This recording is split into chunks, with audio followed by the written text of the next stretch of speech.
زندگی کا مقصد اللہ رب العزت کی بندگی، لہذا شادی شدہ زندگی میں مرد کی زندگی کے کئی کام ہوتے ہیں، مثلاً رزق حلال کمانا، حقوق العباد کو پورا کرنا، حقوق اللہ کو پورا کرنا، اشاعت دین کے لیے محنت کرنا، دین کا علم حاصل کرنا۔ اسی طرح گھر میں عورت کی بھی ضروریات ہوتی ہیں، ذمہ داریاں ہوتی ہیں، مثلاً بچوں کی پرورش کرنا، ان کی تربیت کے لیے فکر مند رہنا، گھر کے کام کاج سمیٹنا، اللہ کی عبادت کرنا۔ تو مرد کی اپنی ذمہ داریاں ہیں، عورت کی اپنی ذمہ داریاں ہیں۔ ان ذمہ داریوں کو نبھاتے ہوئے انسان کی کچھ جسمانی ضروریات ہوتی ہیں۔ اللہ رب العزت نے ان ضرورتوں کا ایک سائیکل بنا دیا ہے۔ چنانچہ آپ دیکھیں گی کہ ہر انسان کو 8 گھنٹے کے بعد بھوک محسوس ہوتی ہے۔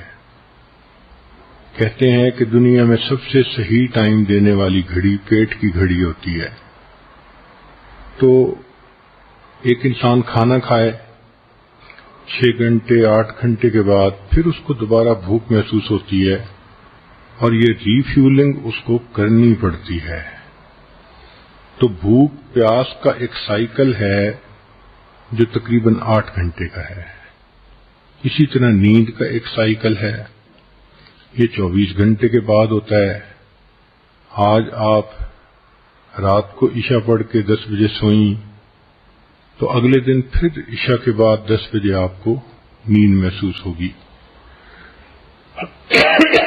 اللہ رب العزت نے نیند کا ایک سائیکل متعین فرما دیا۔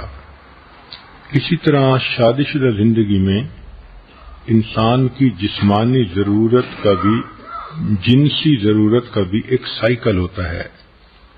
نو بیاہتا جوڑے آپس میں زیادہ جلدی ملتے ہیں، بڑھاپا آ جاتا ہے تو زیادہ وقفہ ہو جاتا ہے، لیکن شریعت کے تعلیمات کو دیکھیں تو یوں محسوس ہوتا ہے کہ 1 ہفتے کا وقفہ ایک مناسب وقفہ خیال کیا گیا ہے جس پر زندگی کا لمبا عرصہ انسان عمل کر سکتا ہے۔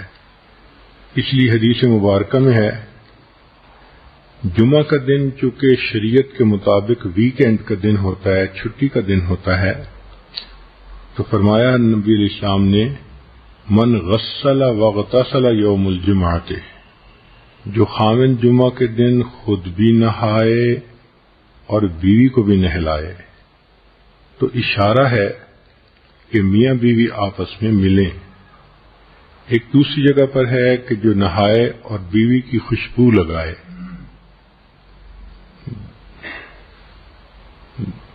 تو اس سے بھی اشارہ ملتا ہے کہ اس دن کا نہانا شریعت کی نظر میں صرف میل کچیل دور کرنا ہی نہیں، بلکہ دل کے خیالات کو بھی پاکیزہ کرنا مقصود ہے۔ اس کے بعد پھر وہ بندہ جلدی اگر جمعہ کی نماز کے لیے چلے تو حدیث پاک میں اس کے فضائل آئے ہیں۔ پہلی فضیلت کہ ہر قدم پر 1 سال کے روزے اور 1 سال کی نمازوں کا ثواب ملتا ہے۔ دوسری فضیلت کہ ایسا کرنے پر اللہ تعالی خاوند کو 2 ثواب دیتے ہیں، ایک اپنے غسل کا ثواب، ایک بیوی کے غسل کا ثواب۔ اور غسل کا ثواب دوسری حدیث میں ہے کہ انسان جب جنابت کا غسل کرتا ہے تو جتنے پانی کے قطرے جسم سے گرتے ہیں ہر ایک کے بدلے اللہ گناہوں کو معاف فرما دیتے ہیں۔ اور تیسرا انعام اللہ اس دن یہ دیتے ہیں کہ ایک جمعہ سے لے کے دوسرے جمعہ تک کے جتنے گناہ ہوتے ہیں اللہ تعالیٰ معاف فرما دیتے ہیں۔ یہ کتنا خوبصورت دین ہے کہ جس نے انسان کے کھانے پینے سونے اور جنسی ضروریات تک کا خیال رکھا، اور میاں بیوی کو ترغیب دی کہ دیکھو عبادت کی نیت سے ملو گے، ضرورت بھی پوری ہوگی اور تمہیں اللہ کے ہاں اجر ملے گا، اس کو کہتے ہیں ہم خرما و ہم ثواب، کھجور بھی کھاؤ اور ثواب بھی پاؤ۔ تو یہ انسان کی جو جنسی ضرورت ہے اس کا بھی ایک سائیکل ہے، جب ایک دفعہ یہ پوری ہو جاتی ہے تو پھر درمیان میں کچھ وقت ہوتا ہے جس میں خامد اپنے کاموں میں مصروف ہو جاتا ہے، بیوی اپنے کاموں میں مصروف ہو جاتی ہے۔ جیسے سمندر کے کنارے رہنے والے لوگ جانتے ہیں کہ ایک منتھلی سائیکل ہوتا ہے ہائی ٹائیڈ اور لو ٹائیڈ کا۔ 13، 14، 15 جب چاند کی تاریخ ہوتی ہے تو لہریں 10-10 فٹ اوپر اچھل اچھل کر آتی ہیں، اور جب پہلی تاریخ ہوتی ہے تو بالکل کام اینڈ کوائٹ ہوتا ہے۔ یہی انسان کی جنسی ضرورت کا معاملہ کہ عام طور پر جب انسان کی ضرورت پوری ہوتی ہے تو پھر لو ٹائیڈ کا وقت رہتا ہے، مگر کچھ وقفہ گزرنے کے بعد دوبارہ یہ ہائی ٹائیڈ ہو جاتی ہے۔ اس میں بھی اللہ کی ایک حکمت ہے کہ اگر ہر وقت میاں بیوی پر ہائی ٹائیڈ کی کنڈیشن رہتی تو مرد تو پھر گھر میں ہی پڑے رہتے، عورتوں کے طواف میں ہی مشغول رہتے، نہ کوئی کاروبار کر سکتا، نہ کوئی فیکٹری چلا سکتا۔ عورتوں کا بھی معاملہ اسی طرح کہ وہ بھی بچوں سے لاپرواہ ہوتی، ہر وقت خامند کی بغل میں گھسی رہتی۔ تو اللہ رب العزت نے کتنی خوبصورت زندگی دی ہے کہ جس میں ہر چیز کا خیال رکھا گیا، تو وقفے سے صحت بھی برقرار، اور پھر وقفے سے ملنے سے محبت کا احساس بھی زیادہ ہوتا ہے۔ اس کے علاوہ بھی انسان کو ضرورت پیش آ سکتی ہے، انسان ہے، صرف ایک ہفتے ہی کا تو مسئلہ نہیں لکھا شریعت نے، اجازت تو ہر وقت دی ہے۔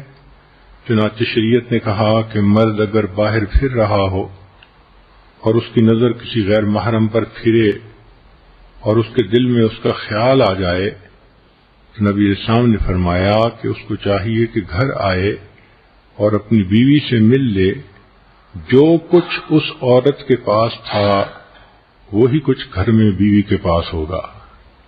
کتنی خوبصورت تعلیمات ہیں کہ جو کچھ تم باہر ڈھونڈتے ہو جب تمہیں گھر میں ملتا ہے تو پھر گناہ کرنے کی کیا ضرورت ہے۔ اسی طرح نبی علیہ الصلوۃ والسلام کی سنت مبارکہ ہے، جب آپ سفر پہ تشریف لے جانے لگتے تھے تو اپنے اہل خانہ سے ملاپ کرتے تھے۔ حدیث پاک میں ہے کہ حجۃ الوداع کے موقع پر نبی اسلام نے احرام باندھنا تھا تو جتنی ازواج مطہرات ساتھ تھیں، اللہ کے حبیب صلی اللہ علیہ وسلم نے سب کے ساتھ وقت گزارا۔ اسی طرح سفر سے واپس آئیں تو بھی بیوی سے ملنا سنت ہے۔ کئی مرتبہ انسان کو کوئی خوشی ملتی ہے تو وہ اپنی بیوی سے قریب ہوتا ہے، بیوی کو کوئی پریشانی ہوتی ہے تو وہ خامند کا قرب چاہتی ہے۔ تو انسانی طبائع ہیں۔ شریعت نے سمجھا دیا کہ دیکھو ایک عام سائیکل کی جو مقدار ہے وہ 1 ہفتہ ہے، اب اپنی زندگی کی ضرورتوں کو دیکھتے ہوئے اس سے کم عرصے میں بھی مل سکتے ہو، اس سے زیادہ عرصے میں بھی مل سکتے ہو۔